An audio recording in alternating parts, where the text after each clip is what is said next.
Good afternoon. You're listening to XM 270, the Bougie Sports Network. I'm your host, Chris Bogajski, along here with Justice Bathis and Carter Stradling. Today we have a wide variety of sports topics to discuss, and we're going to start with the NL playoff picture. Justice, what are your thoughts?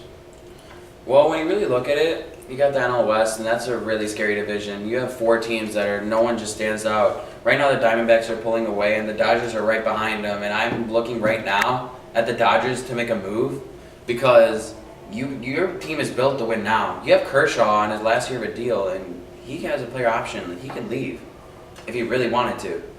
But I don't think that's going to happen, but you never know.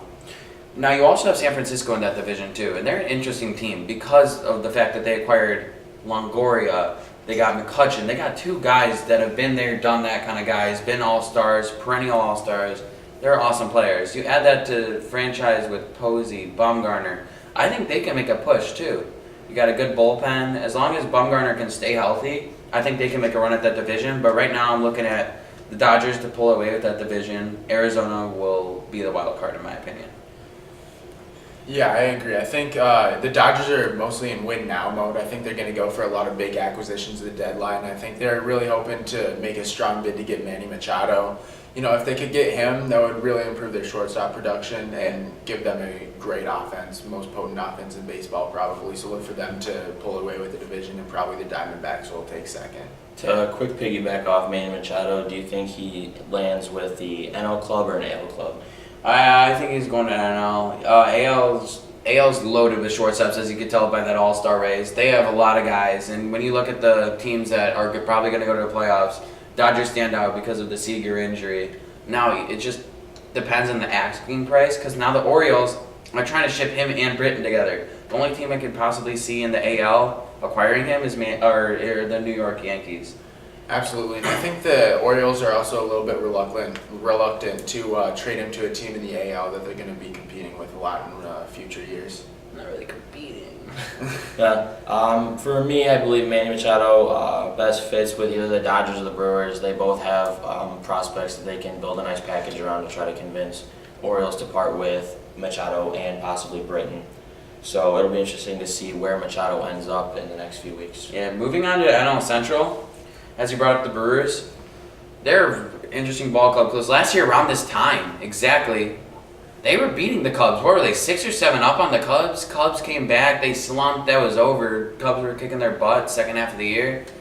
But I think this is a new look Brewers team. Last year is kind of just like, how are the Brewers doing this well? But now you're like 2 years in a row, they're starting something there. They have something young. They went out and got Kane and Yelich in the offseason. Hader's obviously been a monster. You have guys now, and they're right, what are they, 1.5 up? They have 3 more wins than the Cubs. They're same amount of losses. I'm looking right now for the Brewers to pull away with that division. Cubs veteran team, wild card.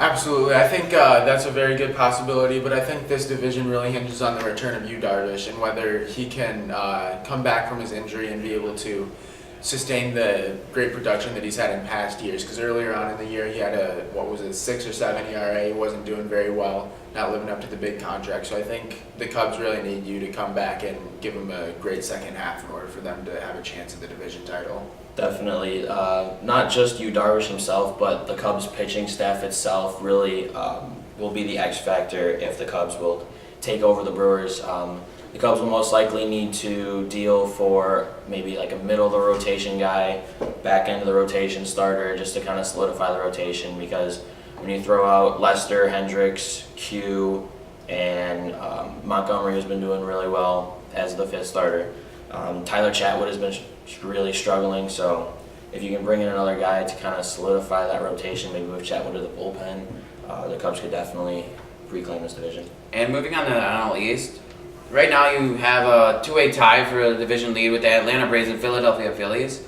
And you look at it, Atlanta Braves and Phillies, no one expected this. Like, those are teams that have been in the bottom end of the division the past 4 or 5 years after they had Philly, what did they have? They made that World Series run in 09, I believe. 08.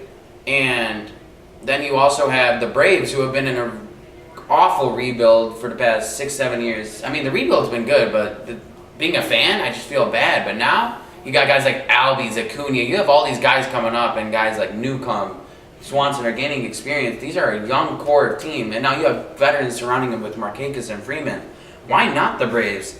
And now you look at the Nationals; they're 5.5 out. But they have veterans. I think the key to this division, you said Darvish for the Central. Bryce Harper, what is he getting? 220?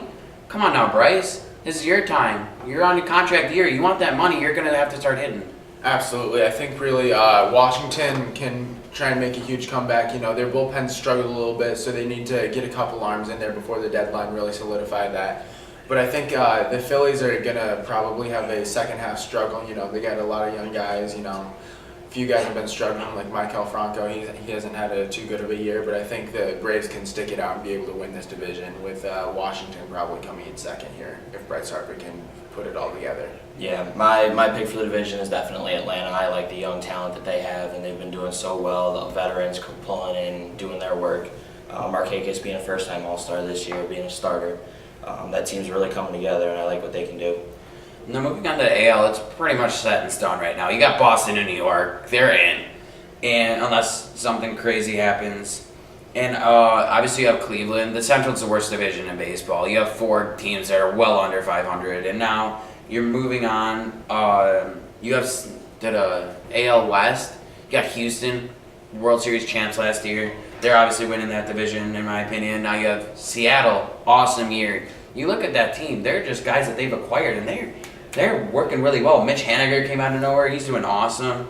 Who's their closer? Edwin Diaz. Edwin Diaz, he's awesome. And now you have Oakland; they're a crazy team, 51-40. I don't know what you do with them. I just feel bad because Yeah, the AL picture is pretty much set in stone, but thank you very much for listening to the Bougie Sports Network. Along with Carter Stradling and Justice Bathis, I'm Chris Bogajski.